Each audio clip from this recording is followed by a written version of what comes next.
Hi, everyone. Welcome to the Becoming Anchored podcast. I am Lauren. Hi, I'm Laura.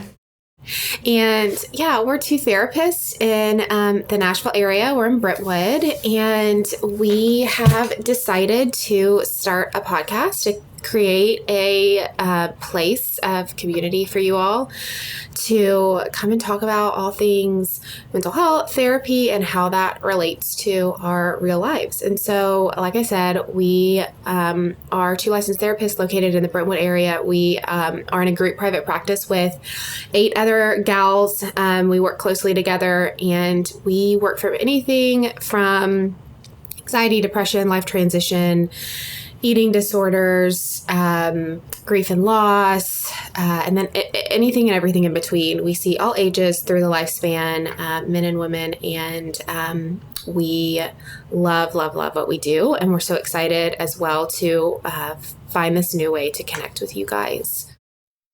Yeah. And so Lauren actually came to me with this idea, I want to say about a year ago now.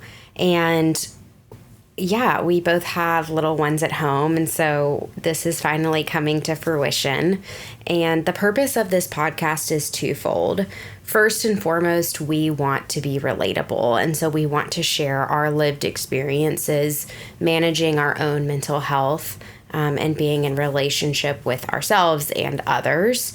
And then we also want to share some stories and some wisdom that we have gleaned over the years practicing and being therapists. And so we love this idea of becoming anchored. So it's this idea that none of us have arrived, and we always have something to learn, and we can always grow.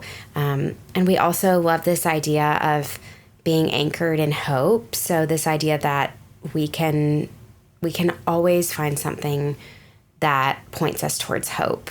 So we're so excited that y'all are here on this journey with us. Yes, thanks, Laura. A quick disclaimer as well. So even though we are licensed therapists, we aren't your therapist. So the purpose of this podcast and these seasons and episodes is really for informational purposes only. This isn't meant to be a substitute for therapy in any way. And so if you are finding that as you listen to our episodes and connect with us and engage in the content that you could benefit from your own therapy, we really encourage you to either reach out to us if you're local, or find someone local to you who is licensed and who can help you on your own therapeutic journey. And we're here to walk this with you as well.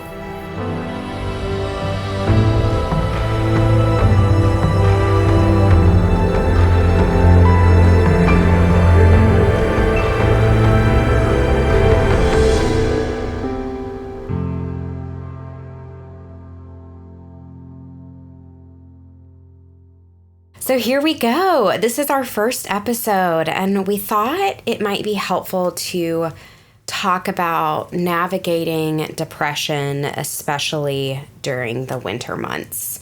And so we acknowledge that depression can occur at any time of year. And there is a piece that sometimes our clients report more symptoms of depression during the winter months. And so Lauren and I just thought it might be really helpful just to chat through, how we work with clients, our own histories of low mood and or depression. So here we go. First episode. So when I think about depression, I feel like in society, and Lauren, you tell me what your thoughts are on this, but I feel like in society, it's kind of seen as staying in bed all day. There's this kind of picture that I think a lot of us hold in our minds when we bring up the word depression. So as someone who has personally walked the road of depression at various seasons in my life, when clients come in and tell me that they're experiencing depression or low mood, my heart goes out to them because I personally understand what that feels like. And it can just be so hard to feel depressed, to feel disengaged from your life. So I remember a specific time in my own life when I was walking through depression, and it was in college when I was actually also going through an eating disorder. I didn't have appropriate support. And I remember I was that person that just wanted to stay in my dorm room. I didn't want to engage with friends. I also had a really, really strong inner critic at that point. And so a lot of my depression was fueled by that. Like I didn't know how to practice self-compassion. I didn't want to do the things that had previously brought me joy. I was also in the thick of an eating disorder, which, as we know, mood disorders can frequently co-occur with an eating disorder diagnosis. And so I felt really lost. I felt like pretty low frequently. I also felt like things wouldn't get better. And so those were things that were going through my mind when I was experiencing symptoms of depression. And it was just so hard. And so, yeah, depression is a toughie, and it can feel like we're kind of walking around aimless. And that's certainly my experience of depression. Yeah, so like Laura said, it's not uncommon to kind of have a image in our minds of what maybe somebody looks like or what somebody does or doesn't do when they have depression, where they're struggling with depression to some degree or another. And although some of those, if you will, stereotypes, for lack of a better word, maybe are true to some extent, depression can look like a lot of different things. And that perhaps stereotype maybe can even keep people or individuals from seeking out the support that they do need, because they don't feel like they look like or act like they should have depression. And so offering that, piece of like insight and validation can be helpful, just in an individual's own kind of journey in seeking out support. And like I said, any mental health issue, if you will, typically lives on a spectrum. So, as therapists, we have this big book that we use to help us diagnose things when that's appropriate. And those diagnoses are pretty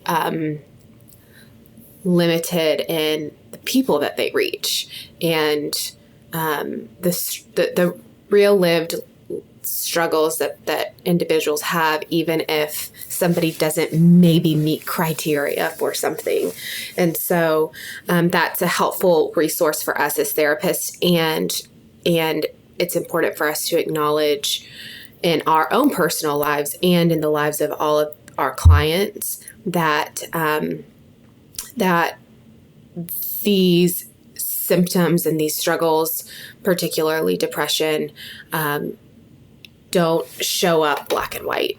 They can show up on a spectrum, and anywhere that you land on that spectrum of experiencing low mood to full depressive episodes is valid, and it's worth seeking out, support for, whether that's professional, whether that's relational, whatever that need is. So that's where this particular topic around seasonal depression, depressive mood during the winter months, can be a particular pain point for some people, because we tend to be a species of being highly critical, right? Like we're pretty highly critical of ourselves. And so when we find that we're in a season where we're not operating as maybe productively as we have been, that can feel really frustrating, validly. And there's maybe more going on. And so that's what we're here to explore with you guys, to encourage you guys around, to offer hope around. So, yeah, that was a little bit long-winded, but just some thoughts that I had around the spectrum piece of where we can all kind of land on our mood, and how even being on the lower end of the spectrum, that can still be significantly impactful in how we move about our lives. One of the things that I have come to love and just so appreciate about Lauren is this opening of perspective, and just this idea that it doesn't necessarily have to be this clinical diagnosis for you to seek out help, or for it to feel really bad or hard. And yeah, like Lauren said, there's lots of different presentations for individuals with depression. So I know I shared my story is a harsh inner critic, and learning how to develop more self-compassion. Other people may sleep too little or too much. Other people may start saying no to more social engagements. Or I know some clients will tell me that they maybe don't answer their loved ones via text message or call people back. That can be pretty common. And so there is that thread of avoidance. And a lot of times that's indicative that our nervous system is not regulated. And then two, there's a lot of research on the benefit of sunlight. And so when you think about the winter months and that seasonal piece that Lauren was talking about, it gets dark earlier, and that can greatly impact our mood. It's cold outside, so maybe we're not going to a park or walking outside or doing things that really, help us through those depressive episodes. And so depression can be more common for lots of different reasons. I mean, I'm just as I'm talking, I'm thinking about, spending time with friends and family over the holidays, and that can lead to, problematic conversations, and then that can fuel depression. So there's lots of different things over the winter months that can cause depressive episodes. But like Lauren said, no matter what your presentation is, you're deserving of support and of help if you're struggling with lower mood.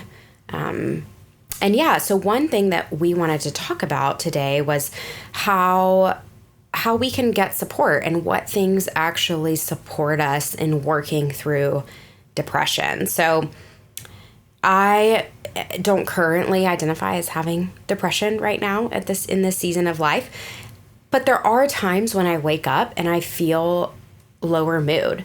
And so one of the best things that I can do is engage in what we call behavioral activation. And it's this idea that I can do things and I can engage in a behavior with the intent of helping myself feel better. So one thing that looks like for me, if I wake up and I'm feeling low mood, or I'm feeling a little bit aimless, or I'm not really sure what my day is going to hold, I love to just jump in a hot shower and get ready. And that can mean throwing on yoga pants and getting out of the house, whatever it might mean. But those small behavioral activations just really help my mood. And that might seem small, but I think one thing that's important to remember with depression is that small steps matter. And we have to really be intentional about not minimizing those small steps. And so my husband, Sean, you guys will hear me talk about him, but if I'm telling him, like, I'm just feeling kind of off, or I feel like I'm having low mood today, he will ask me, like, hey, do you want to get out of the house? And time again, I might say, like, no, I don't want to do that thing, but then I do the thing and it helps me. And so that's another piece about behavioral activation, is a lot of times we don't want to do the thing that will help us actually feel better. And so, Lauren, I don't know if you have any strategies that work for you with behavioral activation, but I'd love to hear those. Yeah. So another thing that's coming to mind as you're talking about behavior activation, and in the same vein of DBT, so that dialectical behavioral therapy, which if you've ever been in therapy, that might sound familiar to you, is a skill called opposite action. So it's really similar to that, right? And it's particularly effective with depression. So when we're feeling low, down, low energy, doing something opposite from what that depressive state is wanting us to do. It is intended to help us feel better, which is also activating us, right? Like that, like the behavior activation. So something that I think my clients find interesting and what's the word I want to use? Kind of shocking. I mean, that feels like a big word, but I'll just use that anyways, is this idea that, so when we think of being anxious or when we think of being really riled up, we think of maybe feeling dysregulated, if you've ever heard that word. So when we're really heightened, it's common to associate that with being in a state of dysregulation. And what's interesting is that that's really just one end of the spectrum of dysregulation. And when we are in a low state, we're also dysregulated. Our nervous system is also experiencing dysregulation. So there's this thing in the therapy world called our window of tolerance. And our window of tolerance is the emotional state in which our nervous system is regulated. And so anytime that we're really, really heightened, really anxious, we're outside of that window. And anytime we're really, really low and down and numb and flat, we're actually outside of that window as well. So that, my earbud just fell out. So that can be helpful in identifying when we are in need of things to do to get regulated. Because if I'm really anxious and my heart's pounding and I'm feeling frantic, it's easier for me to have some compassion for myself and say, okay, I need to take some deep breaths. I need to go find a safe person and get a hug. I need to go splash some water on my face to bring my heart rate down, right?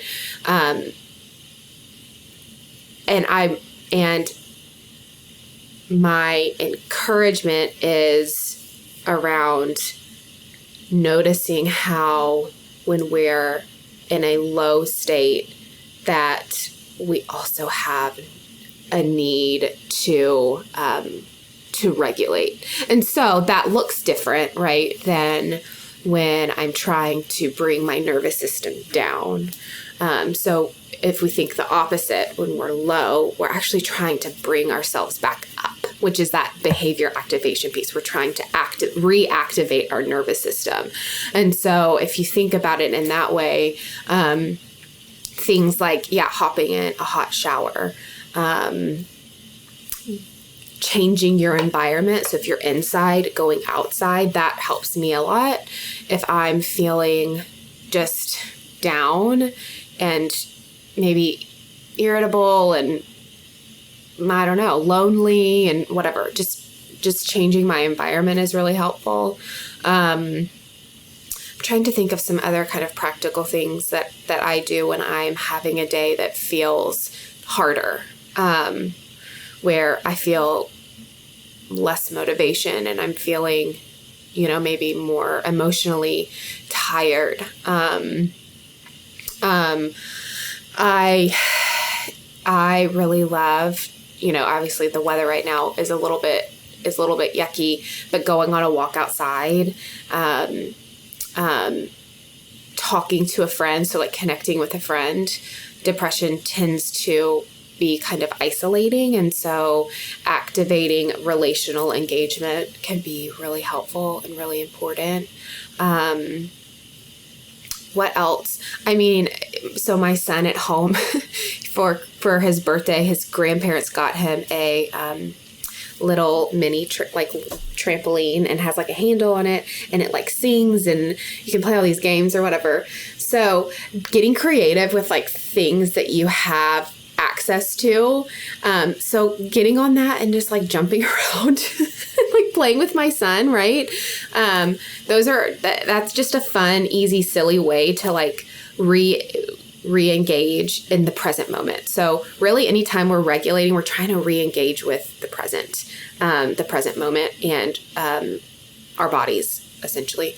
So yeah, I the window of tolerance thing, I use that all the time. I use that with my clients all the time. I use it with myself. It's so helpful to think about. And so if that's something that resonates with you, maybe paying attention to when you notice, maybe it's easier to notice when I go outside of my window when I'm anxious, but it's harder to know when that happens when I'm feeling depressed, because maybe we don't really think about depression as being dysregulated, and it is. And so if we're dysregulated, we're in need of something, right? And so that can be a helpful kind of way to think about, oh, when I'm feeling down, I'm in need of doing something to help myself feel better. Yeah, I love all of this. I'm sure y'all can tell how wise Lauren is just hearing her talk. And yeah, that identification of building, well, first of all, the insight around, oh, okay, I might be feeling depressed or low mood or whatever language or verbiage fits your experience is really important. And then, so first we have to identify what's going on. And that takes us pausing, it takes us attuning to ourselves. And then the second piece of this is noticing what the unmet need is. And so in various seasons of our lives, that may look different, right? So sometimes if you're feeling low, it may be helpful to tell your best friend or somebody that you feel safe with. And then other times, maybe you need to go on a walk by yourself or whatever it might be. And so really playing with some of this and figuring out what works for you, because we're all so different, and honoring whatever that need is that shows up for you. And just both that intrapersonal connection. So that's the idea of connection with myself. And then like Lauren talked about, the connection with others, which is that interpersonal connection. And no matter whether we're introverted or extroverted, we all need other people that we feel safe with and that who really see us. And, you know, one of the things that I love about Lauren, this just happened yesterday, but I was heating up my lunch and I was a little quiet, and normally if I go in the kitchen, I'm kind of rambunctious and I'm a little bit clumsy, and so I'm probably dropping water or coffee. And people that know me can like laugh with me about this, but she just looked at me and she was like, "Are you okay?"